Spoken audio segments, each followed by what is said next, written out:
বাবু, Coke না খায় আজকে পয়লা বৈশাখে মজু খাইতেছেন কেন? আজকে মজু খাইতেছি এই কারণে, আজকে পয়লা বৈশাখ থেকে ইসরায়েলের পণ্য আমি বয়কট করছি। কারণ ইসরায়েল ইসলামের উপরে এবং এই যে ফিলিস্তিনের হাজার হাজার শিশু যে গণহত্যা করছে, এই কষ্ট আমার প্রচন্ড কষ্ট লাগছে এবং আমি অন্তরে আঘাত প্রাপ্ত। এই জন্য ইসরায়েলের সমস্ত পণ্যকে আমি বয়কট করছি।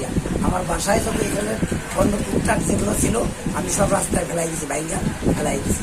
এবং আজকে থেকে আমি ইসরায়েলের যে পণ্যটা না সেটাই আমি খাবো। ইসরায়েল হলো গণহত্যাকারী এবং ওই ফিলিস্তিন হলো ইসলামের পক্ষে এবং ইসরায়েলের বিপক্ষে। তো আপনি তো হিন্দু মানুষ, আপনি ইসরায়েলের পণ্য ব্যবহার করলে কি সমস্যা? না, হিন্দু আর ইসলাম আর খ্রিস্টান বলে কোনো কথা না। যারা মানবতা বিরোধী এবং শিশু হত্যাকারী, গণহত্যাকারী, আমি তাদের বিপক্ষে। এখানে ধর্ম নিয়ে কোনো কথা না, এখানে মানবতা নিয়ে কথা। তাই আমি ইসরায়েল যে অমানবিক নির্যাতন করছে, হাজার হাজার শিশুকে হত্যা করছে, এটা আমার কাছে খুব খারাপ লাগছে। আমারও শিশু বাচ্চা আছে। সেই দৃষ্টিকোণ থেকে আমি ইসরায়েল